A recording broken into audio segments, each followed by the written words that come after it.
ព្យាយាមណាស់បាទលះបង់គាត់អត់ដឹងទេថាទៅសមរភូមិហ្នឹងគាត់មានជីវិតមកវិញអត់គាត់អត់ដឹងទេគាត់ដឹងត្រឹមថាថ្ងៃនេះគាត់ឈានជើងលាឪពុកលាម្ដាយហ្នឹងគឺលាទាំងអាឡ័យមិនដឹងថាថ្ងៃក្រោយគាត់អាចនឹងបានមកជួបពុកម៉ែរបស់គាត់វិញទេ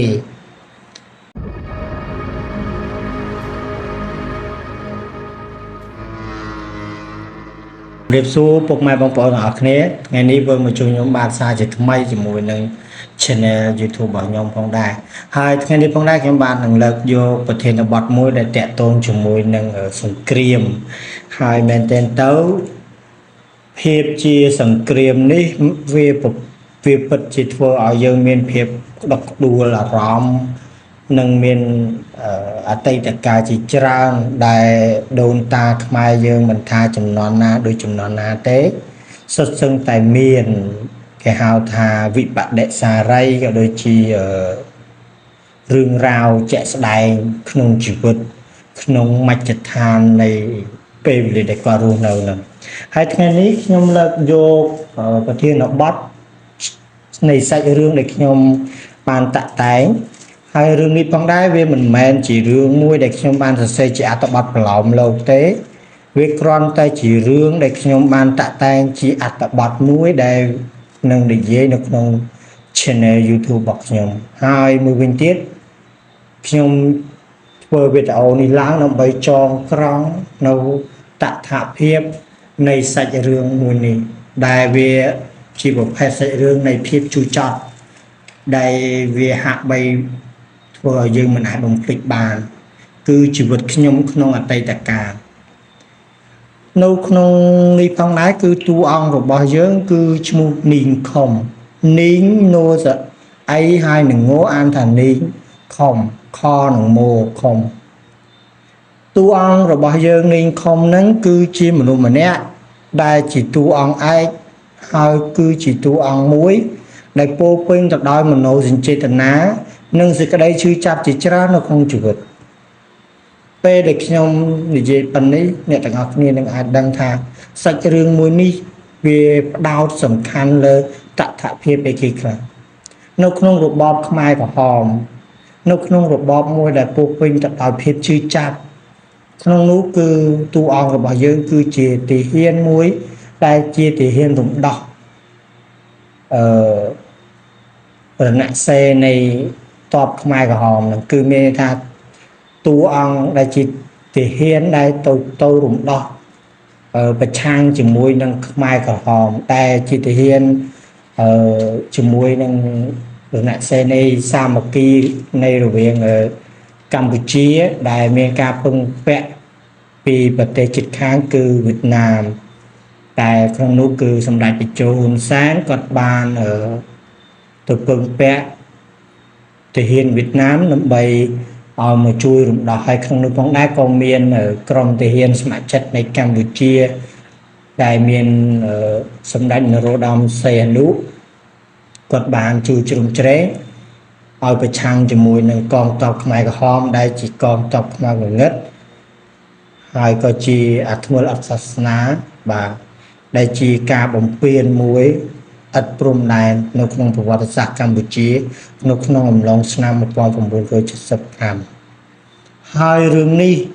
ក៏ជារឿងពិតមួយដែលខ្ញុំនឹងលើកយកជីវិតខ្ញុំក្នុងអតីតកាលដែលលើកឡើងពីតថភាពនៃពាក្យពេចន៍របស់លោកអ៊ុំនីងខុមតែជាតួអង្គឯករបស់យើងគាត់បានចូលទាហាននៅក្នុងវ័យ14ឆ្នាំកាលនោះគាត់អត់តន់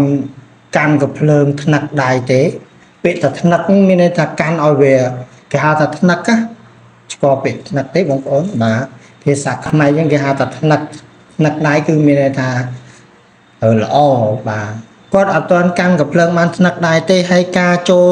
ជាកងទ័ពនឹងទាសោតវាគឺជាការបង្ខិតបង្ខំមួយព្រោះដែរអីគាត់គឺជាក្មេងប្រុសនៅក្នុងភូមិបាទមានកម្លាំងហើយប្រទេសជាតិកំពុងតែជួបការលំបាកបាទត្រូវតែនាំគាត់ចូលធ្វើជាទាហានដើម្បីរំដោះជាតិមាតុប្រទេសយើងឲ្យមកគង់វង្សនឹងសន្តិភាពឡើងវិញបាទ ពេលហ្នឹងហើយគឺជាពេលវេលាមួយដែលគាត់បានចាក់ចែងពីឪពុកពីម្ដាយរបស់គាត់ពីបងពីប្អូនរបស់គាត់ទាំងទឹកភ្នែកនិងអាឡោះអាឡាយបំផុតក្នុងនាមជាកូនប្រុសគឺគាត់ខំមកសង្កត់ចិត្តយ៉ាងខ្លាំងដើម្បីទៅរកភាពជោគជ័យនៃប្រទេសមានន័យថាគាត់តស៊ូណាស់ព្យាយាមណាស់បាទលះបង់គាត់អត់ដឹងទេថាទៅសមរភូមិហ្នឹងគាត់មានជីវិតមកវិញអត់ក៏អត់ដឹងទេគាត់ដឹងត្រឹមថាថ្ងៃនេះគាត់ឈានជើងលាឪពុកលាម្ដាយហ្នឹងគឺលាទាំងអាឡ័យមិនដឹងថាថ្ងៃក្រោយគាត់អាចនឹងបានមកជួបពុកម៉ែរបស់គាត់វិញទេហើយគាត់ទៅហ្នឹងគឺដោយមានការជ្រុំជ្រែងពីលោកពីភូមិមេភូមិដែលជួយជ្រុំជ្រែងដើម្បីឲ្យចូលតបហ្នឹងនៅពេលដែលគាត់ចូលបម្រើក្នុងជួរកងទ័ពគាត់បានប្រឆាំងជាមួយនឹងក្រុមពលពតគេហៅថាខ្មែរក្រហមបាទបាញ់ប្រហារគ្នានៅក្នុងទឹកដីនៃប្រទេសកម្ពុជាក្នុងអំឡុងឆ្នាំនឹងផងដែរគឺជាភាពជូរចត់មួយគាត់បានប្រឡូកក្នុងវិស័យជាទាហានស្អាតឆ្អើររហូតដល់មកបច្ចុប្បន្ននេះខ្ញុំផ្លោះបន្តិចទៅគឺគាត់អត់កូនគាត់មាន4នាក់កូនប្រុសទាំង4គាត់អត់ឲ្យកូនគាត់ធ្វើទាហានទេព្រោះគាត់ពោពេញដោយភាពឈឺចាប់សូម្បីតែកៅអៅឈុតទាហានហ្នឹងគាត់អត់ពាក់ផងមិនដឹងថាគាត់ឈឺចាប់រឿងអីគេខ្លះខ្ញុំក៏អត់ដឹងដែរប៉ុន្តែអ្វីដែលខ្ញុំបានដឹងពីគាត់ហ្នឹងគឺការនិទានរបស់គាត់នឹងរាយរាប់ទាំងទឹកភ្នែកអមមកជាមួយនឹងភាសារតរដប់អួលដើមកព្រោះរឿងរ៉ាវជាច្រើនមិត្តភ័ក្តិរបស់គាត់ស្លាប់នៅក្នុងសមរភូមិពេលដែលគាត់ដើរនៅក្នុងព្រៃគាត់មានអារម្មណ៍មួយថាបើសិនជាជើងនឹងជន់មានវាខ្ទុះបើសិនជាខ្មាំងឃើញនឹងបាញ់ស្លាប់ទាំងអស់នេះហើយគឺជាពេលវេលាមួយដែលគាត់ប្រឈមនឹងបញ្ហាជាច្រើនហើយនៅក្នុងវីដេអូនេះខ្ញុំគ្រាន់តែប្រាប់ទ្រុសនៃសាច់រឿងដែលខ្ញុំបើកឆាកដំបូងនៃវីដេអូទី1នេះផងដែរដែលនឹងសិក្សាអំពីជីវិតខ្ញុំក្នុងអតីតកាលវាគឺជាភាពជូរចត់មួយដែលពោពេញទៅដោយមនោសញ្ចេតនាស្នេហារវាងគ្នានឹងគ្នាមិត្តភាពសត្រូវរមែងកើតឡើងគ្រប់ពេលវេលាដង្ហើមរបស់គាត់បានដក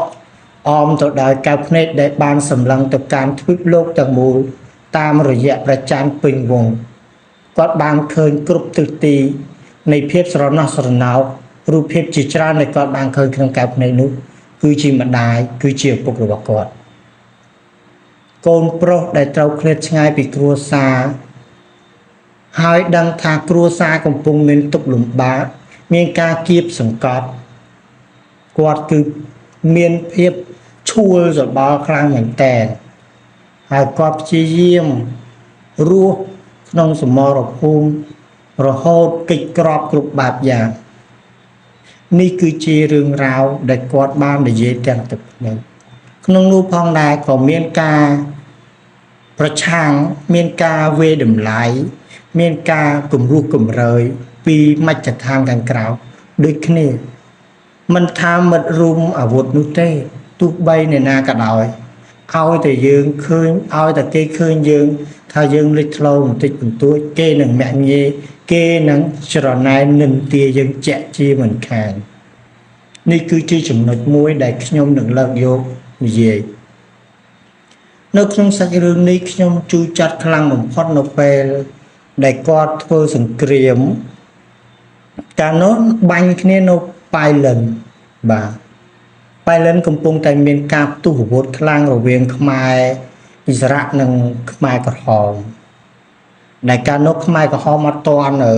ចេញផុតអាចថាបំបាយខ្លួនទេបាទគឺកងទ័ពវៀតណាមនិងកងទ័ពខ្មែរអ៊ីស្រាអែលហ្នឹងកំពុងតែចាប់ដៃគ្នាប្រឆាំងកងទ័ពខ្មែរក្រហមដែលដឹកនាំដោយពលពតនឹងឯងពេលហ្នឹងបាញ់គ្នាក្នុងអំឡុងពេលបាញ់គ្នាហ្នឹងគាត់ក៏បានទទួលសម្បត្តិមួយដែលសម្បត្តិនោះបានចារសរសេរពីភូមិពីស្រុករបស់គាត់ ថាឪពុករបស់គាត់បានស្លាប់ចឹងមានន័យថាបើឪពុកស្លាប់នៅតែម្ដាយទេបាទនៅតែម្ដាយទេពេលដែលឪពុកស្លាប់គាត់ចាប់ផ្ដើមបាក់ដៃមានន័យថាបាត់បង់កម្លាំងអាចនិយាយបានថាមិនថាបាក់ដៃមែនតើនេះវាថាអស់កម្លាំងក្នុងការបាញ់បហាគ្នាបាទគាត់អស់សង្ឃឹមចឹងគាត់បាញ់មកប្រាវហ្នឹងជួយយើងសង្គ្រាមគឺវាវាយមកប្រាវសន្ទ្រុបមកប្រាវវាឆ្ងាត់3ទៅ4ម៉ោងវាវាយមកទៀតអញ្ចឹងណានឹងក្បួនយុទ្ធសាស្ត្រសង្គ្រាមចឹងនៅពេលដែលគាត់ស្ងាត់មករយៈពេលខ្លីហ្នឹងគាត់បានមកសុំមេថាឪពុកស្លាប់សុំមកមើលឪពុកបាទចឹងគាត់អត់មានទូនទីឲ្យត្រូវមកមើលឪពុកទេព្រោះរសារទី1ពិធីបុណ្យមិនដឹងគេធ្វើហើយឬនៅទេព្រោះខ្សែសម្បត្តិហ្នឹងគឺផ្ញើមកបាទតាមមាត់តាមពាក្យមកដល់អង្គភាពរបស់គាត់នៅហ្នឹងគាត់ក៏ចង់ទៅធ្វើពិធីបុណ្យក្នុងហ្នឹងផងដែរគឺអត់មានការអនុញ្ញាតទេប៉ុន្តែគាត់ក៏រត់ចេញមកព្រោះរត់ទាំងកំពុងមានសង្គ្រាមហ្នឹងកំពុងតែផ្ទុះការវាយប្រហារហ្នឹងក៏រត់មកស្រណោះស្រណោកអីកភ្លើងនឹងដៃហ្នឹងគឺកាន់យកមកជាប់សក្ករងគាត់មួយហ្នឹងឆ្ពេជីតាមឡានតាមអីមកហ្នឹងនៅសម័យហ្នឹងគឺអត់មានលក្ខណៈមួយថាទាហានខ្មែរក្រហមហ្នឹងគឺចូលព្រៃអស់ហើយវាថាអត់មាននៅពេលការធ្វើបាបប្រជាជនកម្ពុជាស្ដីឆ្លោះត្រង់របស់យើងទីទេបាទគឺរត់ចូលព្រៃអស់ហើយអញ្ចឹងការរត់ចូលព្រៃហ្នឹងដើម្បីប្រឆាំងជាមួយពួកគេហ្នឹងគឺខ្មែរសារៈរឿងកងទ័ពវៀតណាមយើងហ្នឹង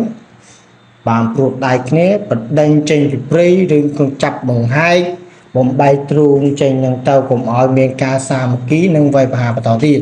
ព្រោះការចូលព្រៃគឺជាការលាក់តបហើយអាលាក់តបហ្នឹងគឺហាត់សង្ងំហាត់តបហាត់អីនឹងឯងចឹងនៅពេលដែលគាត់មកដល់ផ្ទះគាត់អត់តន់ចូលផ្ទះទេគាត់មកគាត់ស្រាប់តែឃើញធ្នូមួយកំពុងតែកប់រៀងអាចនិយាយថារំលង3ទៅ4ថ្ងៃដីនៅសើមគាត់ដឹងមិនខុសថាគាត់គិតមិនខុសថា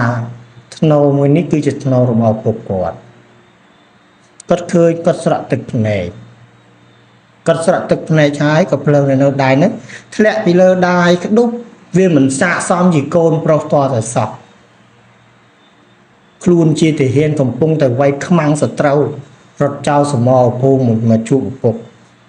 ប៉ុន្តែនេះជាទឹកចិត្តរបស់កូនបុគ្គលណាក៏ដោយនរណាក៏ដោយអ្នកណាក៏ដោយ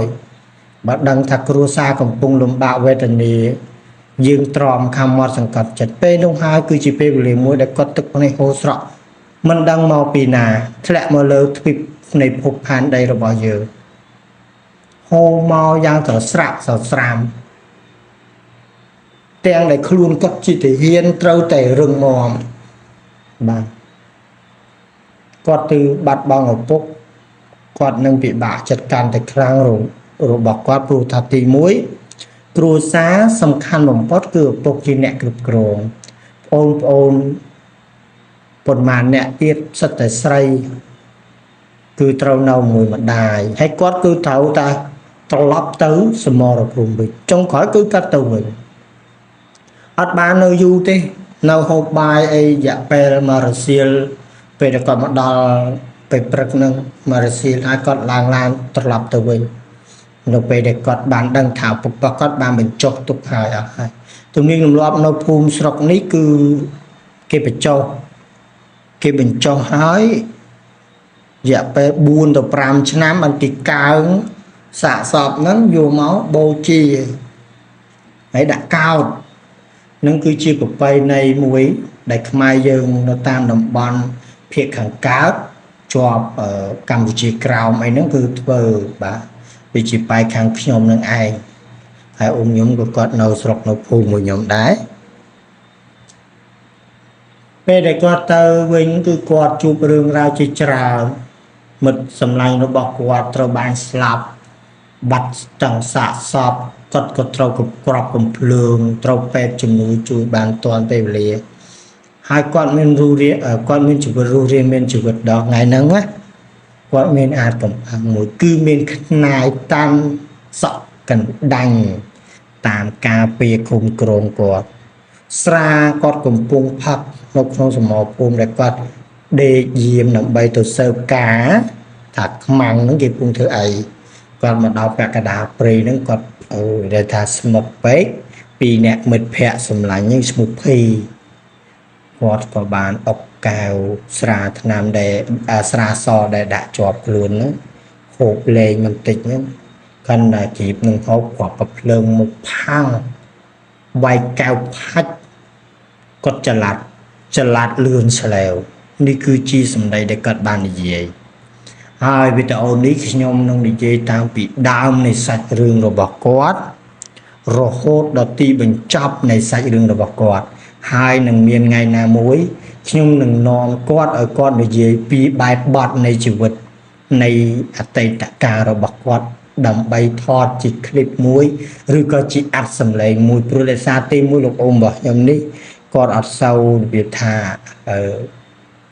ចេះ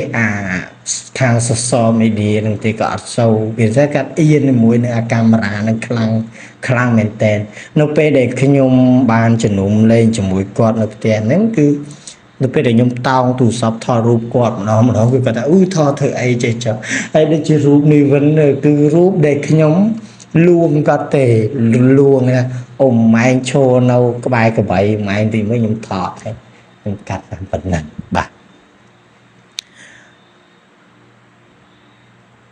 ពេលវេលាជាច្រើនដែលមនុស្សយើងម្នាក់បានកាត់ឡើងហើយវាក៏ខ្លាចទៅជាអតីតកាលនៃជីវិតខ្ញុំក្នុងអតីតកាលគឺជាការលើកឡើងនឹងនិទានស្ដីដោយភាពត្រឹមត្រូវនិងភាពឈឺចាប់លាយឡំទៅដោយមនោសញ្ចេតនាទាំងសេចក្តីស្នេហានិងភាពឈឺចាប់ផ្សេងនៅក្នុងឆាកជីវិតនៃអតីតកាលបច្ចុប្បន្នកាលនឹងអាចខ្លាចទៅជាអតីតកាលអនាគតកាលក៏អាចខ្លាចទៅពីបច្ចុប្បន្នកាលនៃទង្វើរបស់ខ្លួនដែរបើសិនជាអ្នកទាំងអស់គ្នាបច្ចុប្បន្នភាពនេះអ្នកទាំងអស់គ្នាកំពុងតែធ្វើអ្វីហើយសង្ឃឹមតអនាគតកាលដោយភាពជឿជាក់លើសមត្ថភាពរបស់ខ្លួនឯងនោះអ្នកនឹងបានទៅដល់នៅក្តីសម័យនៃអនាគតកាលប៉ុន្តែរាល់ដំណើរនៃជំហានដែលអ្នកទាំងអស់គ្នាកំពុងឈានសុទ្ធសឹងតែជាអតីតកាលពីមួយថ្ងៃទៅមួយថ្ងៃ1ម៉ោងទៅ1ម៉ោងរំលងពី1នាទីទៅ1នាទីវិនាទីទៅវិនាទីគ្រប់ដង្ហើមដែលអ្នកដកចេញហើយនឹងចូលអ្នកទាំងអស់គ្នាដឹងហើយថាជីវិតខ្ញុំក្នុងអតីតកាលគឺជាជីវិតមួយដែលពោរពេញទៅដោយរឿងរ៉ាវយ៉ាងក៏ដៅគគុកបាទយ៉ាងអ៊ូអាប់គ្រាន់តែមើល poster នេះក៏អ្នកទាំងអស់គ្នាដឹងដែរមានតាំងពីឈុតទាហានសង្គ្រាមខ្មែរគឺបានបញ្ចប់ក្នុងរយៈពេល40ទៅ50ឆ្នាំក្នុងអំឡុងពេលដែលទៅតែបញ្ចប់ទេអំឡុងពេលដែលសម្ដេចតេជោហ៊ុនសែនគាត់បានកាន់អំណាចទេពីដើមគឺឆ្លោះគ្នាមានបញ្ហាទាំងអស់ក្នុងសម័យរដ្ឋរាជនិយមកម្ពុជាយើងលេចធ្លោតែវប្បធម៌ខ្មែរយើងភាគច្រើនគឺជ្រាបចូលពីបរទេសបាទដែលកាលនោះយើងបានឯករាជ្យពីបារាំងបាទដោយសម្ដេចនរោត្តមសីហនុព្រះអង្គបានឈ្នះការតវ៉ាដើម្បីរកឯករាជ្យជាតិឡើងវិញហើយនៅក្នុងអំឡុងពេលដែលបារាំងគាត់បានមកត្រួតត្រាកម្ពុជាភាពឈឺចាប់នៃជីវិតរបស់ប្រជាជនកម្ពុជាគឺច្រើនរាប់រយលានកោតមិនអស់ដល់ពេលមលួងបានតែប្រមាណឆ្នាំដែលរាជនិយមបានកំពុងតែលេចធ្លោកំពុងតែអភិវឌ្ឍប្រទេសយ៉ាងល្អឥតខ្ចោះបាទ ព្រោះហេតុតែឆ្លោះបែកបាក់ផ្ទៃក្នុងបង្កើតបានទៅជារលកដ៏ខ្មៅងងឹតបានគ្របដណ្ដប់ប្រទេសកម្ពុជាទាំងមូលសម្រាប់សូម្បីតែអ្នកចេះអ្នកដឹងក្មេងចាស់ចរិយាសម្រាប់ខ្ទេចខ្ទីគេហៅថាសម័យពោពួតបាទតើវាជារឿងមួយដែលយើងទាំងអស់គ្នាគួរតែគិតពិចារណាដែរទេបច្ចុប្បន្ននេះថៃកំពុងតែឈ្លានពានកម្ពុជាតើយើងជាកុលបុត្រកុលមតិដាខ្មែរមានអ្វីដើម្បីតបស្នងប្រទេសជាតិយើងនេះទេទាំងអស់នេះគឺជាខ្លឹមសារមួយដែលខ្ញុំចង់បង្ហាញថាជីវិតខ្ញុំក្នុងអតីតកាលជាច្រើនដែលយើងត្រូវតែសម្លឹងមើលដោយមិនអូសរំលងអ្នកទាំងអស់គ្នាពីម្សិលញ៉ាំបាយជាមួយពងទាថ្ងៃនេះបានបាយជាមួយសាច់មាន់អ្នកទាំងអស់គ្នាត្រូវតែគិតពីថ្ងៃពីម្សិលថាពីម្សិលអញញ៉ាំបាយហូបបាយជាមួយនឹងពងទាអញ្ចឹងយើងទៅគិតពិចារណាមែនតើកន្លែងនឹងហើយថាដុសខាត់ស្មារតីខ្លួនឯងដើម្បីការពារមាតុប្រទេសជាពិសេសវប្បធម៌អរិយធម៌សង្គមគិច្ចសេដ្ឋកិច្ចជាតិកម្ពុជាឲ្យរឹងមាំវប្បធម៌រលត់ជារលាយវប្បធម៌ឯគេសង្គមធម៌ឯគេឲ្យយល់កន្លែងអស់ហ្នឹងអ្នកទាំងអស់គ្នាកំពុងតែប្រើអក្សរសាស្ត្រខ្មែរមានអក្សរកអក្សរខស្រៈនិស័យស្អាស្អិស្អសំឡេងអសំឡេងអអ្នកទាំងអស់គ្នាយុវជនខ្មែរសឹងតែ 80% ហើយដែលសរសេរស៊ីងខ្មែរភាសាខ្លះសេមិនត្រូវជាស្នៀតសរសេរដែរបើថាអង់គ្លេសមកដូចថាខ្ញុំចង់ទៅសាលារៀនខ្ញុំចង់ឲ្យហូបបាយ I want to school អញ្ចឹងកុំមកខ្ញុំចៃ NH ស្អីខ្ញុំដែរសម័យបច្ចុប្បន្ននេះគឺវារលិចទៅអស់វាស្ទើរទាំងស្រុងហើយដល់ពេលមានបុគ្គលណាកាត់និយាយមកវាប៉ះពាល់អារម្មណ៍ពួកសម័យ Gen Z គេហ្នឹងសិតGen ស្អីគេសម័យ Y អីមិនទេសិតអីណា XY សម័យ Gen Z អូខេយល់ Gen Z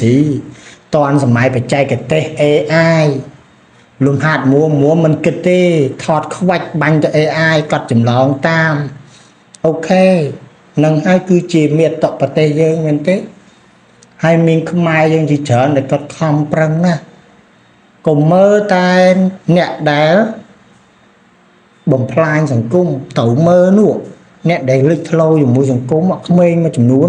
ក្មេងទូមួយចំនួនគឺស្លាប់វ័យខ្លះមែនតើអញ្ចឹងយើងត្រូវលើកស្ទួយពួកគាត់តាមរយៈជាក់ស្ដែងនៃវីដេអូនេះខ្ញុំគ្រាន់តែបង្ហាញថាថ្ងៃនេះខ្ញុំនឹងជម្រាបរឿងរ៉ាវជីវិតខ្ញុំក្នុងអតីតកាលហើយនឹងមានភាគរហូតដល់ចប់នៃសាច់រឿងហើយចាប់ពីវីដេអូក្រោយខ្ញុំនឹងនិទានសាច់រឿងមួយតាមឋានានុក្រមរបស់ខ្ញុំដែលខ្ញុំបានតាក់តែងហើយជាកិច្ចបញ្ចប់ខ្ញុំបាទមាញ់វិបុលក៏សូមលំអរកាយសូមគោរពលាជួបគ្នានៅវីដេអូក្រោយមុននឹងបញ្ចប់សូមលើកដៃ10រៀន10បង្គំអនសេរស័យក្រាបថ្វាយបង្គំបួងសួងដល់ទេវតាទិសទាំង8ព្រះអន្តរព្រំប្រយមបកាយតឡោបារសាភព3មកជួយតាមគុំក្រុមកូនចៅកម្ពុជាឲ្យមាននៅសុខភាពល្អនិងជួបតែពុទ្ធពរបុម្បកាអាយុវណ្ណៈសុខៈពលៈកំបីគ្លៀតតាយខ្ញុំបាទមិញវិបុលសូមលំអរកាយសូមគោរពលាជួបគ្នានៅវីដេអូក្រោយអរគុណ